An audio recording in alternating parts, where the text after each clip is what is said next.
At this time, it's doubtful that we're going to be seeing any cooler temperatures anytime soon. Yes, we are in that phase between summer and winter, or we will be soon, but unfortunately, we do not have much going on where it comes to the potential of any cooler weather. That often happens at this time of the year, so we do not see anything right now. We'll have more on your 7-day forecast coming up in just a little bit. Thanking very much the folks who came down from Dunlap, Tennessee in the homeschool group in and around that area, and from Ms. Sarah Harvey for getting together with Amelia Greer, one of our news anchors here at News 12, and our news director, Dutch Terry, to organize a tour of the studio, which happened today. So hopefully everybody from the Dunlap homeschool group had a good time up here for today. I have to say to the young man who drew, this picture here, thank you very much for bringing this along. I completely and totally share the sentiment on here of I Heart Clouds. It's one of my favorite topics. For the young man who left this behind, if you want this back, let us know and we'll ship it off to you. But thank you very much to the Dunlap, Tennessee homeschool group for coming in and giving us a look over here for today. Had several students, several adults in here taking a look around while I led the tour. So hopefully everybody had a good time. So thank you very much for coming. And again, thank you very much for a very cool hand-drawn sign there. For the rest of the forecast, there will be some clouds, but not a lot. Let's go ahead and hop into everything for tonight and give you an idea as to what is going on. Thank you very much, News 12 viewer Tracy Milliken from Eastridge, Tennessee, of some Canada geese taking a look at jumping into a puddle for a little bit at a local mall. So those can be some very cranky birds. I learned my lesson on that back in Memphis, so that is something, if at all possible, to give a wide berth to. We got the goose, no idea what happened to the gander. Numbers, again, in the next few days we'll talk about in just a little bit. Pictures at WDEF.com. If you have photos to submit for the picture of the day, more information, again, you can drop them here. You can drop them to our website. You can go to our social media pages and drop them there. We are kind of running low, so we could use some more pictures over the next few days. So go ahead and send us some new ones if you have those available to you. We did not pick up any rainfall. We are now over 10.5 inches below normal for the entire year in Chattanooga. We were way above normal and came within 7 degrees of a record high temperature that was set 101 years ago. That, again, we'd like to get rid of that as soon as possible, but not seeing any good news where the temperatures are concerned. Likewise, we need to get some rainfall in here. We have seen some very dry days, and we really need to get a change in here at sometime soon. Because we are, again, this is dangerous weather for agriculture, for horticulture, and also, again, for anybody involved in doing any outdoor activities that could involve the possibility of wildfires. So for right now, this is what it is looking like. The United States Drought Monitor issues their forecast and updated information every Thursday. So this is the latest that you can see here, again, from northeast Alabama, extreme northwest Georgia, and back up into parts of the Tennessee River Valley. We are now in a 4 out of 5 extreme drought situation. It's not like we haven't been here before, but we also have, again, a need for a lot more rainfall coming up. It would take us, as of right now, give or take, there's about 9 weeks left in the year. We would need to get about an inch worth of rain into the course of the next several weeks just to break even, just by the end of the year, just to get to where we should be, about 55 inches. And as an added problem, we are heading into one of the driest months of the year. October is typically the lowest point of the year for precipitation around here. So not seeing any good news here at this time. Wish we had some better news, because it really doesn't seem to be shaping up for a good soaking anytime soon, and it looks like it's going to be staying that way for a while. Let's take a look outside and see how things are looking out there. Island Cove Marina and Resort on the EPB Fiber Optics WeatherCam network. 79 degrees, some clouds out there, but not really too much at the top of the hour. Calm winds and a little higher on the humidity, but otherwise not doing too bad for now. Temperatures across the area, we are back into the 70s and a couple of 80s showing up. Some very nice 60s into western North Carolina. Beautiful conditions there. And for most of the rest of the region, it has been very toasty.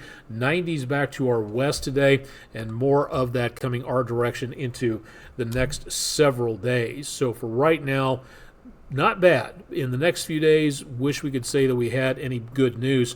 We've got not much going on at this time, less in the way of any storm systems going on through. So for the next few days, outside of a stray shower or two, which you can see over parts of the Appalachians, there's really not that much going on. This is a decently potent system over parts of the upper Midwest and back into the north central United States. But the main energy of this storm system is going back to the north and to the east. So for right now, that's going to be intersecting Hudson Bay in Canada, not going to be helping us. So this front might drop its way north of us, which may irritate some showers out of the atmosphere back to our north. I don't think we're going to be seeing too much of anything in the semi-near future. Next week, there's a possibility, but I just don't really see too much of anything lining up. So by Friday morning, we start off with temperatures in the 60s and lower 70s.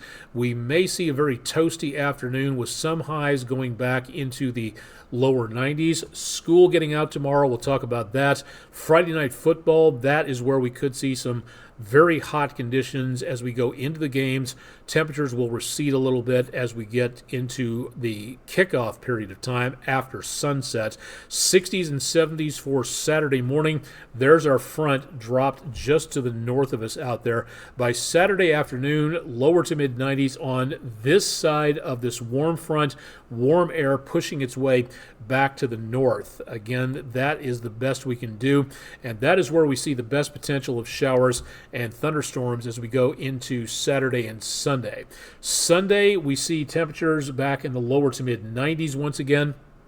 And then by next Monday, another storm system, another cold front starts to get a little closer to us, putting some rain showers very close to us. I'm very iffy at this point about anything really occurring here because of the fact that, again, the moisture is just going to be so sparse, so there's not that much going on here. Now, as the front tries to come through, and again, taking this forecast with a grain of salt, because none of the other computer models, for the most part, that I've looked at has anything really happening with this system until about, say, maybe Tuesday or Wednesday, maybe even into Thursday. So as this system gets a little closer to us, we may see some potential of rainfall out of this, but it's also possible, very possible, as has happened before, in a decently stagnant atmosphere with the front here, the main energy of the storm system way up that direction, that this thing may grind to a halt or even just wash out in the atmosphere. What does that mean? It means this front may have little, if any, chance of actually reaching us here, and unfortunately, we really do not have much of any other better chance of rain after that. Now, hopefully some of this survives and gives us some chance of rainfall coming up as we go into the middle to end portion of next week, but it really does not look like too much of anything coming up as we go into the next several days. Getting the pupper out for a walk here in the next few hours. Again, not bad. Temperatures have been quite pleasant, so you and Fido should not need any rain protection. Thank you very much, Erica Evans from Chickamauga, News 12 viewer, featuring their dog Bear having a nice chaw of the bone on the couch. That's our Rough Cuts dog walking forecast for Thursday. If you'd like to submit your pet pictures, all you have to do is go to wdef.com/dogwalk for more. If you would like to be able to get your pupper on the picture there, would love to have them up there for that. So for tonight and into tomorrow and the next couple of days, autumn starts officially 8:43 a.m. Sunday morning. That's the change in astronomical seasons. This is called the equinox, equal day, equal nighttime for the most part. And temperatures for autumn, the first week, will be feeling much more like summertime than anything else. So little, if any, chance coming up of a break in the heat until next week, when we don't get cooler per se. We just go closer to actual normal. Normal for this time of the year in this area of the country is about 84 degrees. So we're going to be well over that for much of the rest of the weekend, next week, and maybe toward the end of the week there may be some chances of showers and thunderstorms coming up. Again, we're talking minimal chances here, and I'm not convinced that all of this chance of rainfall is going to survive as it gets closer to this time of the forecast. It all depends on that next cold front arriving that we just showed you on the maps. If that gets its way here, fine and fair enough. But again, I'm really concerned that this chance of rainfall getting dimmer as we go through the next few days makes its way to our forecast here next week. So stay tuned to News 12. We'll keep you updated on those potentials coming our direction, and we'll see what actually heads our way. But for right now, not great news, unfortunately. All right, into the tropics we go, and for the next few days, into the Atlantic. And let me just double check here to see what the National Hurricane Center is saying about this. We technically have 3 active areas taking place. This one over the area close to Bermuda. This one has been raised to a 30% chance of development, and the one here on the right-hand side showing a bit more promise, a bit more structure.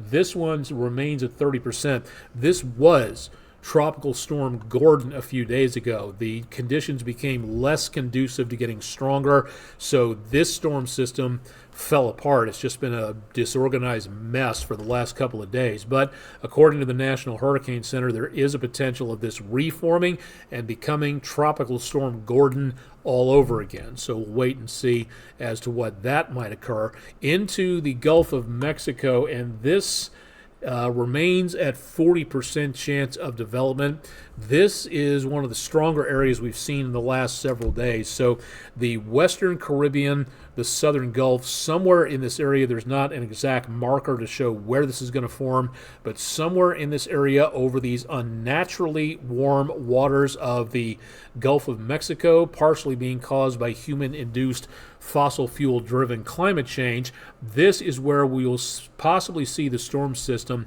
develop. So what are we actually looking for? If everything works, and if my cursor would behave for a second, there we go. Going into around early in the weekend, we start to see a little bit of low-level spin right into around areas east of Central America, and then with a good flow of moisture and over portions of the Caribbean and right into areas of the central Gulf of Mexico, there is a possibility we could see more of a problem. Let me just get this taken care of here. Wow, that's something that should not be happening. Oh, okay, there we go. All right, so what we're looking for is this system to get... Hang on just 2 shakes. I've got to readjust time frames on here manually. I'm the editor, producer, organizer, host of this system. So it looks like this system is going to be somewhere between the Yucatan Peninsula and the Keys. And this is what we could be expecting Tuesday, Wednesday, Thursday into around next week. That will be the best potential for chances of showers, thunderstorms reaching the Gulf Coast. Now, if everything worked, that would be nice for this to move up our direction and give us a nice soaking from a leftover system, which we did not get from Francine. That would have been very nice. But it looks like this system, guided by our latest possible cold front, will be shepherded out and over the Florida area and up the East Coast. So it's very possible we could see this system making its way up around portions of the area of the East Coast states after it moves through parts of Florida. So we may see this again organized. The problem is, again, the computer models that we follow to make these forecasts, they are all over the place in the Gulf of Mexico. So it could go toward the Bay of Campeche, it could go toward Florida, it could go toward the area around New Orleans and the Mississippi Delta. Way too early to tell for right now, but there are signs that the storm is developing. There's no clear sign that this storm system is actually leaving and going away just yet, or which direction it actually is going to be going. That's what happens with these particular systems. So for right now, the opportunity for us is to again see where the storm goes, how it develops, things like that. So for right now, I think the time frame is going to be next week that we need to pay attention to this. So please keep it tuned to News 12, and we'll let you know more about what to expect with this forecast. Into the next several days, again, this is where we see more problems coming up with the development of these systems, as we are in the peak just after the post-peak period, and we're generally heading downwards with certain peaks upwards on the way down, but we still stand what looks to be a very, very busy season. So keep it tuned to News 12, and we'll keep you updated on to what is coming our direction heading out anytime soon. All right, from preschool to postdoc, getting into Friday. Starting off in the morning, it should be very much on the mild side, but very warm toward the afternoon. Dismissal time going home on Friday. Numbers back in the lower 90s. Heat index numbers should not be too bad, but again, let's maybe keep the extra ice water on hand.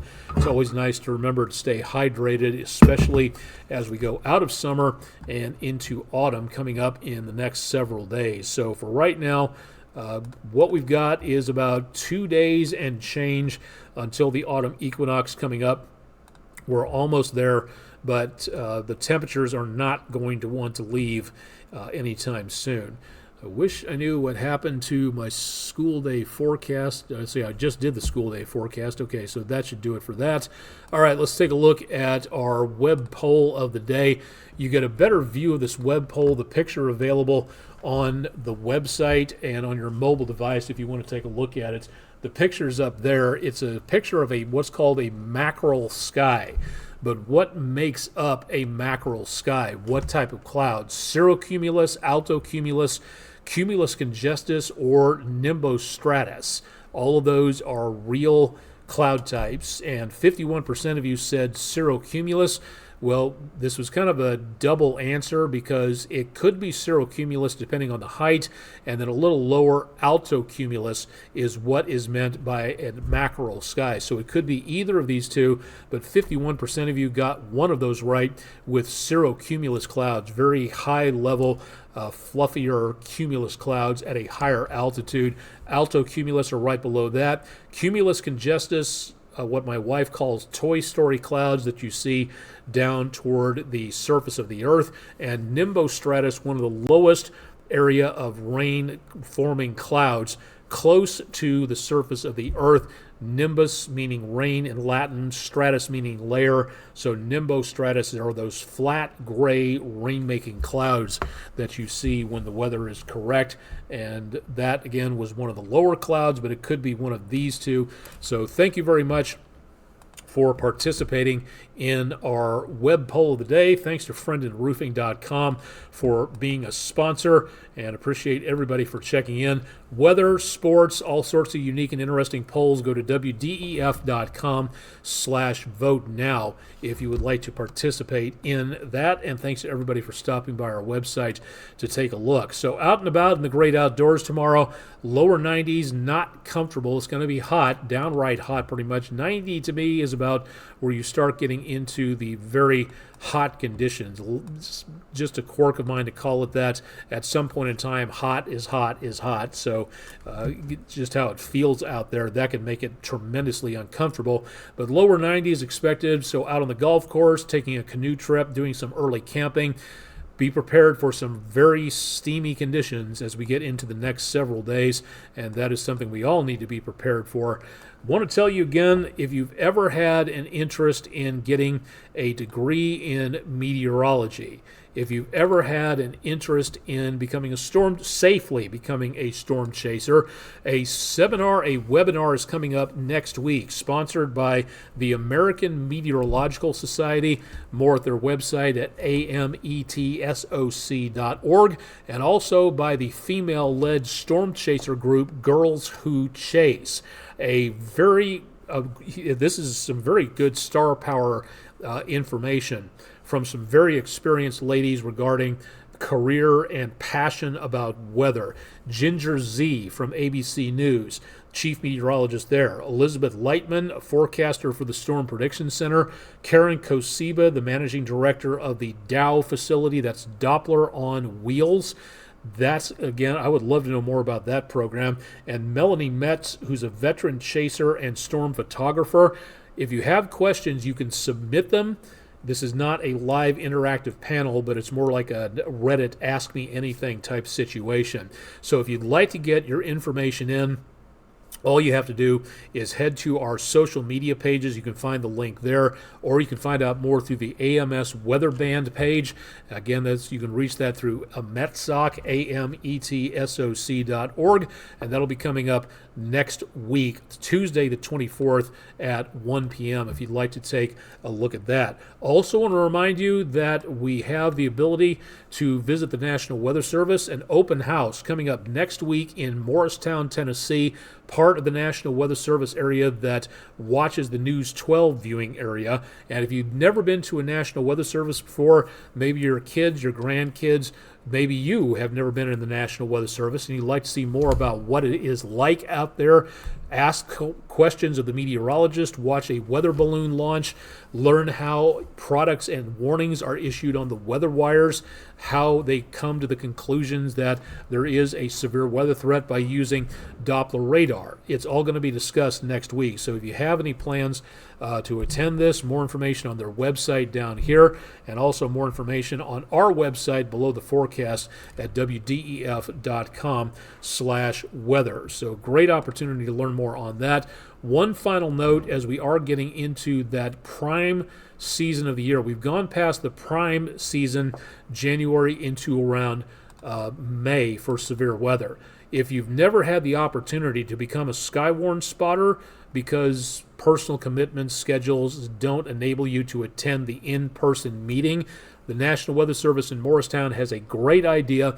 Attend the training for being a Skywarn spotter virtually on their website. You can take the Skywarn training, pass the final exam, and then you can be a Skywarn spotter wherever you happen to be. So this is a very convenient, very handy way to be a storm spotter. Find out more again at their website, or go to our website, scroll down beneath the forecast, and find out a lot more about what this program is all about, how you can participate. The more Skywarn spotters we have, the safer we all are, because that helps to be able to be the eyes and ears and brains of the National Weather Service. This is why, very quickly, that type of situation is important, because let's say that we have a storm system rolling through, let's just put it up north around Red Bank or Walden. This is something that we need to pay attention to when it comes to severe weather, because of the fact that this system is passing through. We need more eyes in this particular area. So we start here, and let's say this storm is moving at a pretty good clip, let's say about 40 miles per hour to the northeast between Middle Valley and Soddy Daisy. All of these areas you see located in the storm list over here, that is where the storm is. That is where the storm is going, or will be going in the next several minutes if we had a storm, which we don't. I want to say that out there. So any of these places, these neighborhoods, these subdivisions that are listed here, that is a place that could be hit by the storm. Now, if you're in down toward Georgia, the Tennessee line, Chattanooga proper, this particular imaginary storm, you have nothing to worry about. So this is a good opportunity, again, where we're on the air with severe weather, tornadoes, severe wind gusts, whatever might, flash flooding, things like that. We can tell the people here and over here to get to safety. A lot of this information is plotted using information from Skywarn spotters. So this information that you can help provide, that is something that can really help us out. It can help law enforcement authorities out. It can help emergency managers out to watch these things. And with your information, you can tell them there's baseball-sized hail. There's a rotating wall cloud. We have wind damage. We have power outages. That's what the National Weather Service can use to say the storm is here. It's going here. If you're in this polygon, take shelter now and stay there until we give you the all clear. That is how much Skywarn actually matters. So if you have not taken this course before, please consider doing so. There will be in-person classes coming up October, November, December. That is the fall season for Skywarn training. If there are classes coming up in the News 12 viewing area, we'll be sure to let you know about that. So please keep it tuned to News 12. We could use your help as Skywarn spotters. Please consider becoming a Skywarn spotter. If you're a kid, I have seen kids as young as 8, 9, 10 years old. This class actually gives kids some sense of control over what feels like an uncontrollable situation. So this is your opportunity to find out more and to take the course online. If you can't get to an in-person meeting, find out more at their website or our website, again, below the forecast page. Take the course, pass the quiz, and become a Skywarn spotter as soon as possible. This will really help in your community during times of weather crisis. Can really help to keep people safe and give you a good feeling about helping the community at large. Something to think about very heavily there.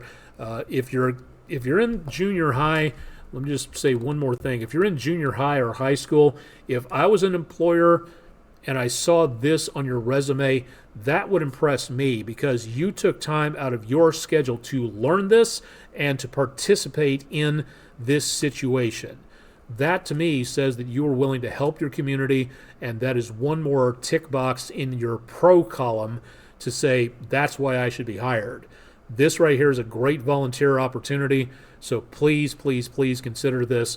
Again, kids, older kids, about 10, maybe up and higher, any age can be a Skywarn spotter. You don't have to be law enforcement. You don't have to be an amateur radio operator, but it does help on stuff like that to pass the information along. So please consider that if you would be so kind.